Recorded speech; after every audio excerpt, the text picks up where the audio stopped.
प्रिय छात्रों, आज से हम आपके लिए बायोलॉजी के बहुत महत्वपूर्ण प्रश्न लेकर के आए हैं जो सभी परीक्षाओं में पूछे जाते हैं।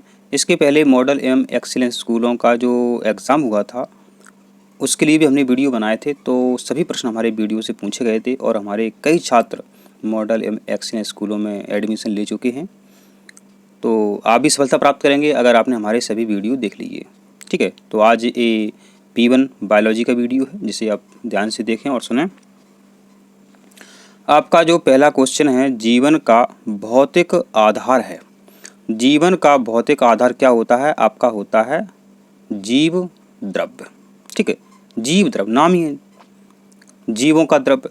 इसको बच्चों अंग्रेजी में प्रोटोप्लाज्म कहते हैं। कभी कभी क्या है, ये आपका इंग्लिश में भी लिखा आता है प्रोटोप्लाज्म। तो जीवन का भौतिक आधार क्या है? प्रोटोप्लाज्म। जो कोशिकाएं होती हैं उनके अंदर जो द्रव होता है उसे प्रोटोप्लाज्म कहते हैं, और जिसमें बहुत सारे जो कोशिका के अंग होते हैं वो उसमें तैरते रहते हैं। ठीक है, और जीव द्रव जीवन का भौतिक आधार है। इसकी मान्यता भी एक वैज्ञानिक ने दी थी, उनका नाम था हक्सले। क्या था? हक्सले।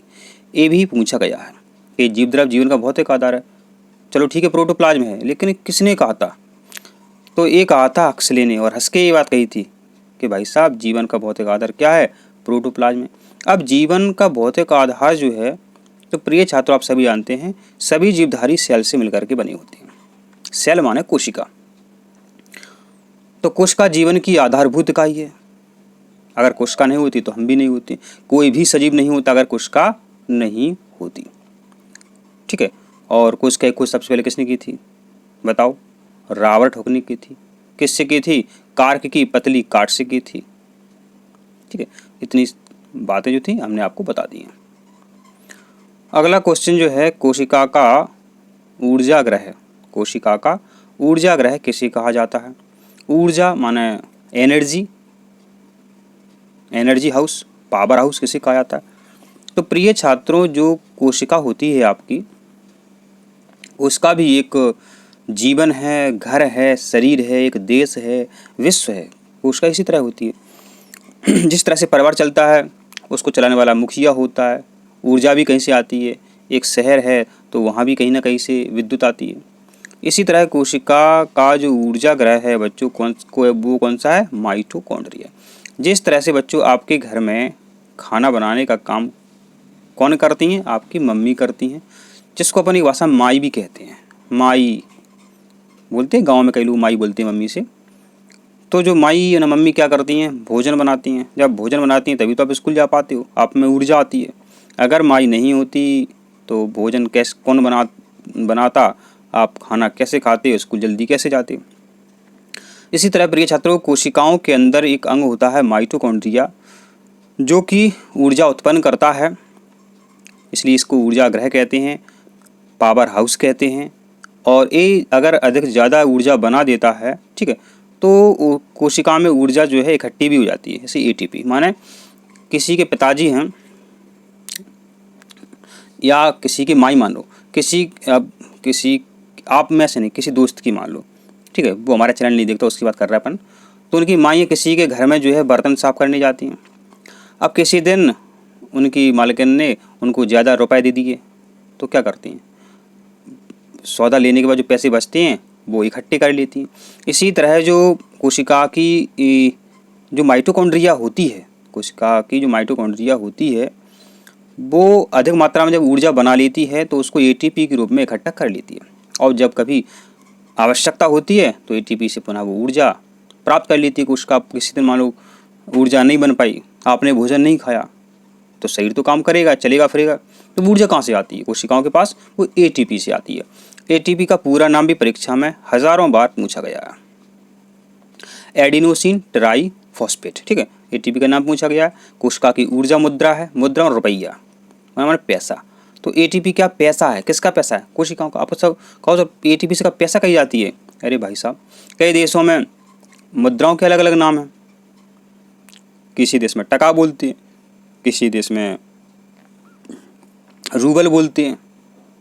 ठीक है, तो अलग अलग नाम हैं। तो ये आप समझ गए बात। चलो, बहुत सारे प्रश्न आपके बनते हैं। अगला प्रश्न है, कोशिका में प्रोटीन का निर्माण का सक्रिय स्थल है, माने कोशिका में प्रोटीन कौन बनाता है? तो प्रिय छात्रों, कोशिका है जो आपकी कोशिका है, आपकी जो कोशिका है, कोशिका में प्रोटीन कौन बनाता है? कोशिका में प्रोटीन बनाता है आपका राइबोसोम। ठीक है, कोशिका में प्रोटीन कौन बनाता है? राइबोसोम बनाता है। ठीक है, और बच्चों जो प्रोटीन है अपने शरीर में मरम्मत का काम करती है। आपकी कहीं टूट फूट हो जाती है तो किसी दोस्त का घाव जल्दी भर जाता है, किसी का नहीं भरता है। तो जो प्रोटीन ज़्यादा खाता है उसका घाव जल्दी भर जाता है, क्योंकि प्रोटीन क्या है? मरम्मत का काम करती है। उसके शरीर में राइबोसोम अच्छे हैं तो प्रोटीन बनती रहती है। ठीक है, तो प्रोटीन आपको खानी चाहिए, ध्यान दें। और सबसे ज़्यादा बच्चों जो है प्रोटीन किससे मिलती है? ये भी आपको पता होगा। सबसे ज़्यादा प्रोटीन आपको मिलती है सोयाबीन से। किससे मिलती है? सोयाबीन से। आप चना भी खा सकते हैं, ठीक है, मूंगफली भी खा सकते हैं प्रोटीन के लिए। और पूछ लेते हैं कभी कभी, जो प्रोटीन है इसका निर्माण किससे होता है? इसका निर्माण बच्चों होता है अमीनो अम्ल से। प्रोटीन का निर्माण किससे होता है? अमीनो अम्ल से प्रोटीन का निर्माण होता है। ठीक है, तो इतनी सारी चीज़ें आपने समझ ली हैं। चलो अगला क्वेश्चन देखते हैं अपन।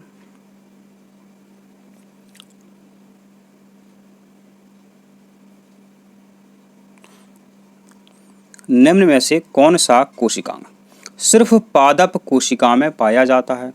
मतलब पादप माने होता है पौधे, पादप माने पौधे। तो आपने देखो बच्चों क्या है, एक अंतर याद किया होगा, जंतु कोशिका और पादप कोशिका। हर साल परीक्षा में प्रश्न आता है। तो इनमें से पादप कोशिका में कौन पाए जाते हैं, जंतु में कौन पाए जाते हैं? तो बच्चों जो कोशिका भित्ति होती है सिर्फ पादपों में ही होती है। लबक माने प्लास्टिड, ये भी पादपों में ही होती है। रिक्तिका, ये भी पादपों में ही होती है। जंतुओं में तीनों चीज जंतुओं में नहीं होती हैं लेकिन पादपों में होते हैं। तो माने आपका उत्तर क्या बच्चों सही निकलेगा? ये सभी जो है पादप कोशिका में पाए जाते हैं, माने प्लांट सेल में पाए जाते हैं। ठीक है, आप कहोगे सर ये रिक्तिका क्या है?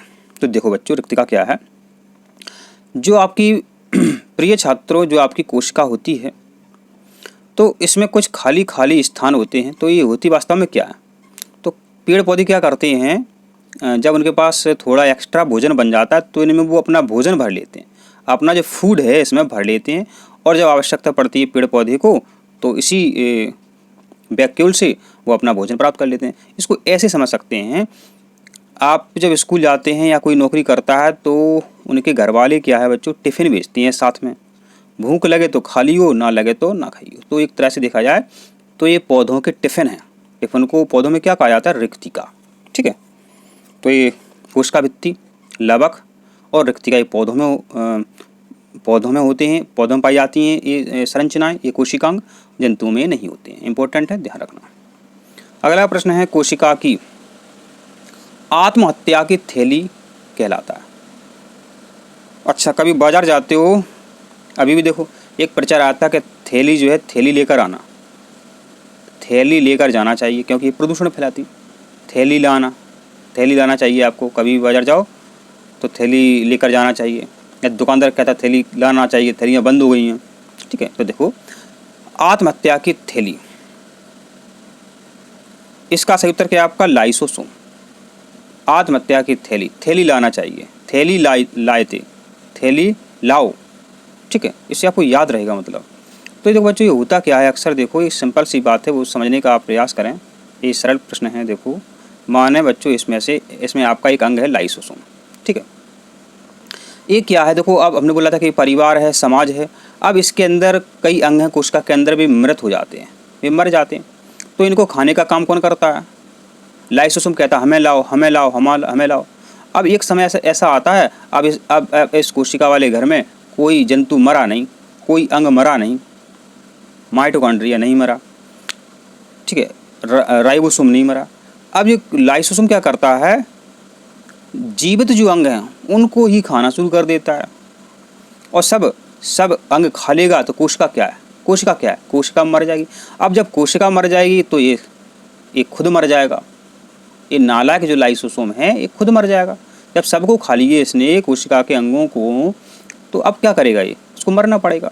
तो एक तरह से फिर इसे क्या कहा जाता है? लाइसोसोम को क्या कहा जाता है? आत्महत्या की थैली कहा जाता है। माने ये कोशिका के अंगों को खा लेता है, अब क्या होगा? इसको मरना पड़ेगा। सही बात है वास्तव में। अगला जो प्रश्न है आपका, किसी कोशिका में, ठीक है, 80% से अधिक पाया जाने वाला पदार्थ है, तो इसका सही उत्तर है आपका जल।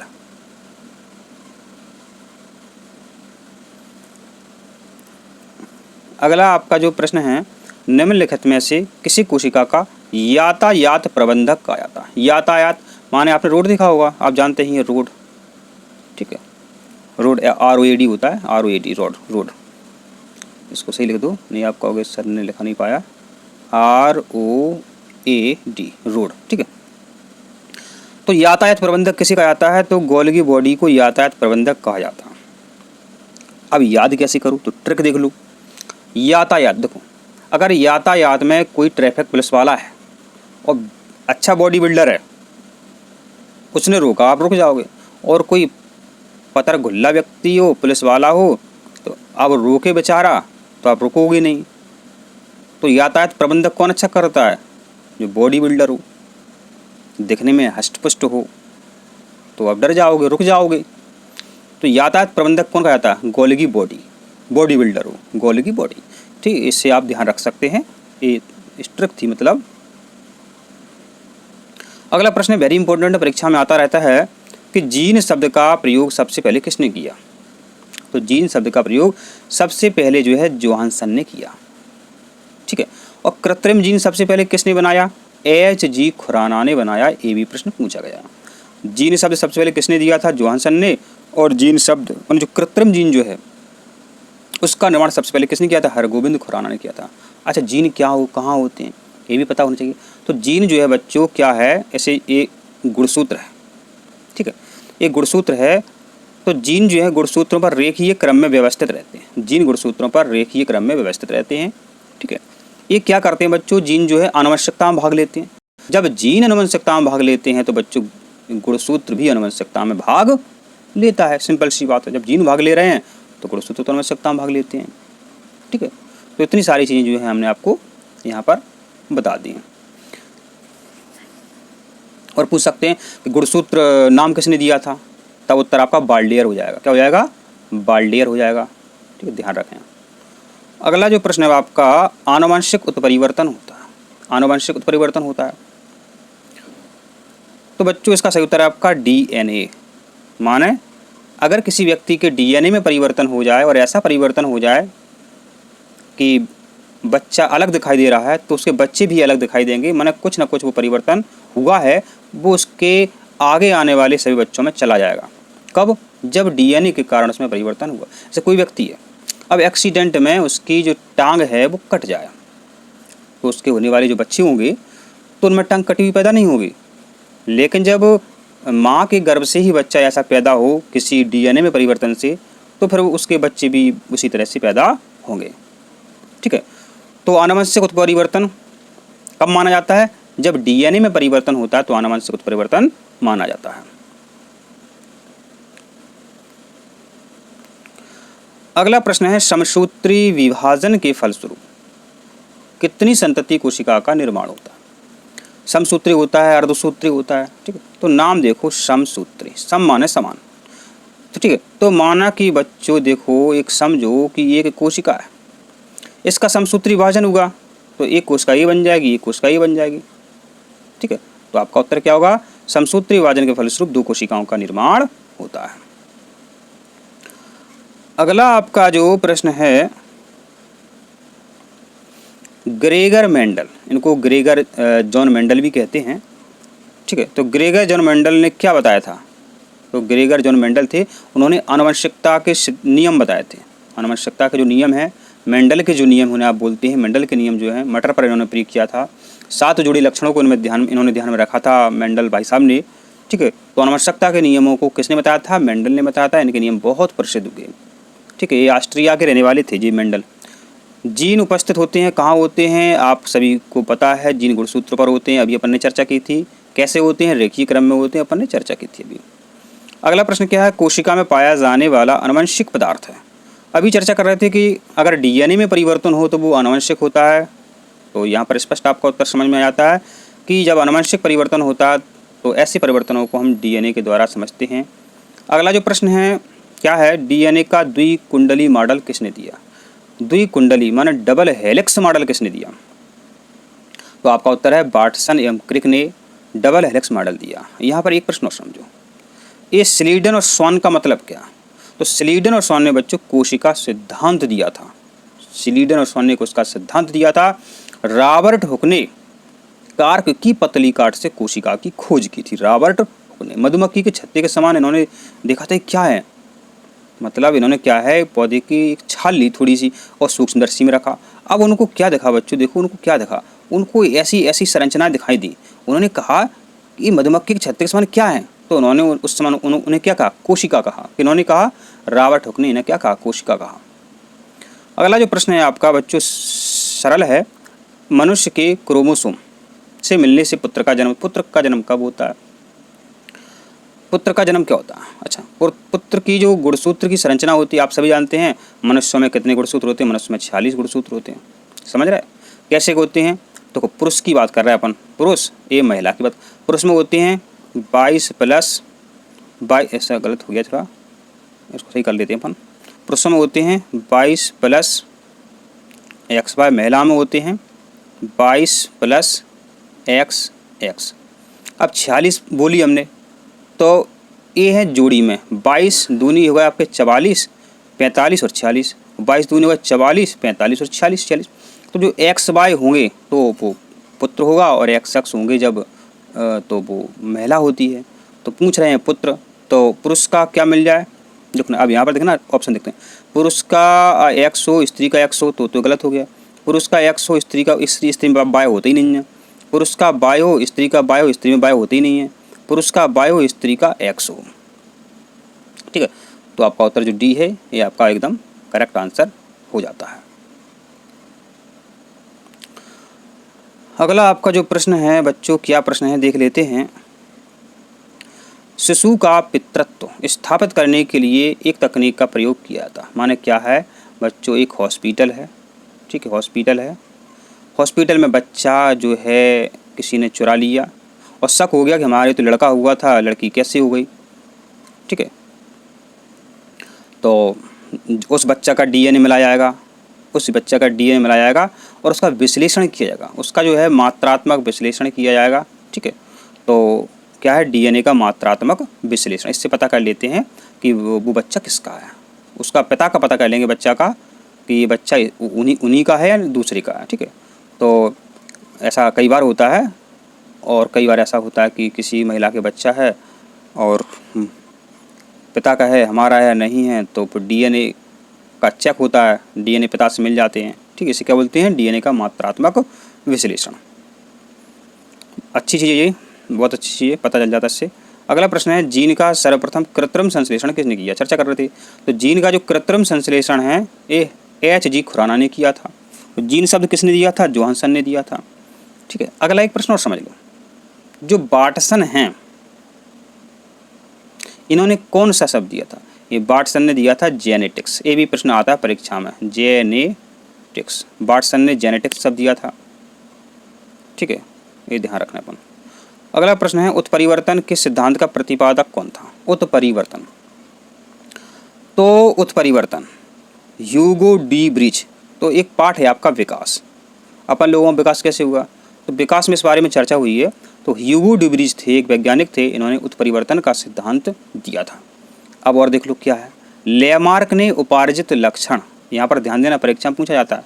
लेमार्क ने उपार्जित लक्षणों के बारे में बताया। डार्विन ने प्राकृतिक वर्णवाद के बारे में बताया। डार्विन ने क्या बताया? प्राकृतिक वर्णवाद के बारे में बताया। यही प्रश्न आते हैं, ये इंपॉर्टेंट है। ये प्रश्न 100% परीक्षा में पूछा जाएगा। कैसे? या तो लेमार्क में पूछेंगे क्या बताया? उपार्जित लक्षण। चार्ल्स डार्विन पर पूछेंगे क्या बताया? प्राकृतिक वर्णवाद, जिसे नेचुरल सिलेक्शन कहते हैं। और ह्यूगो डी ब्रिज ने क्या बताया? उत्परिवर्तन का सिद्धांत बताया। अगला जो प्रश्न है, प्राकृतिक चयन का सिद्धांत, अभी चर्चा कर रहे थे प्राकृतिक वर्णवाद। तो प्राकृतिक वर्णवाद किसने बताया? तो डार्विन का क्या था? प्राकृतिक वर्णवाद था। लेमार्क का उपार्जित लक्षण था। ह्यूगो डी ब्रिज का उत्परिवर्तन का सिद्धांत था, ये आपको पता है। अगला जो प्रश्न है, निम्नलिखित में से कौन सा मनुष्य का अविशेषी अंग नहीं है? तो क्या है, इम्पोर्टेंट प्रश्न है, सामने वाले चपटे दांत या अवशेषी अंग नहीं है, जबकि मनुष्य में निकटी टेक्निक पर्दा अवशेषी अंग है, कर्ण पिन्ना या कर्ण मांसपेशियां बोलते हैं अवशेषी अंग हैं, और बर्मीफोर्म अपेंडिक्स अवशेषी अंग है। हर साल परीक्षा में पूछा जाता है कि कौन सा अवशेषी अंग है, तो बर्मीफोर्म अपेंडिक्स जरूर लिखा रहता है। ठीक है, तो बर्मीफोर्म अपेंडिक्स जो है ये अवशेषी अंग है, किसी किसी में ये जग जाता है तो ऑपरेशन करवाते हैं, बहुत भयानक रोग होता है। अगला जो प्रश्न है आपका, डीएनए का प्रमुख कार्य है, क्या कार्य? तो अभी अपन ने चर्चा की थी पिछले 2-3 प्रश्नों में कि डीएनए का प्रमुख कार्य आनुवंशिकता से होता है, ये आनुवंशिक कार्यों में भाग लेता है डीएनए। तो इसका उत्तर क्या हो जाएगा, आनुवंशिक क्रियाओं का संचालन का जितना भी काम है वो कौन करता है, वो डीएनए करता है। डीएनए का पूरा नाम पूछ लो। डी का मतलब है डाई, डी का मतलब है डाई, डी का मतलब है डीऑक्सी, डी का मतलब है डीऑक्सी राइबो न्यूक्लिक अम्ल। डीएनए का पूरा नाम क्या है, डीऑक्सी राइबो न्यूक्लिक अम्ल, ध्यान रखें।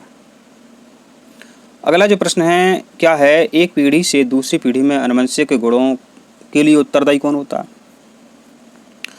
अब ध्यान दें,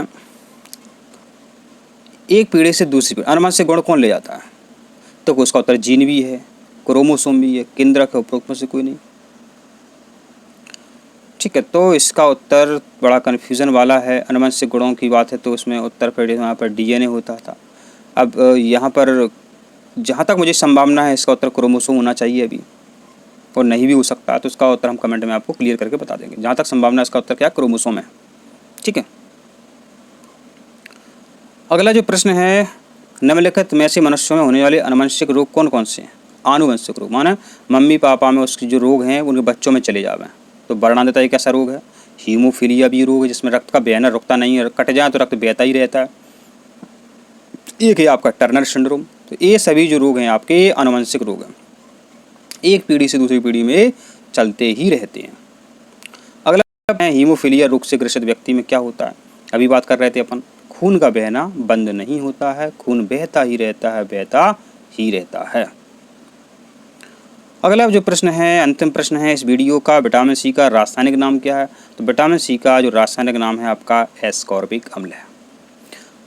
तो जिस व्यक्ति के घाव हैं जल्दी बीमार हो जाता है, जैसे कोरोना के बारे में चर्चा चल रही थी, कोरोना से बचना है तो विटामिन सी का आप सेवन करिए, विटामिन सी खाइए। ठीक है, तो विटामिन सी का रासायनिक नाम है एस्कॉर्बिक अम्ल।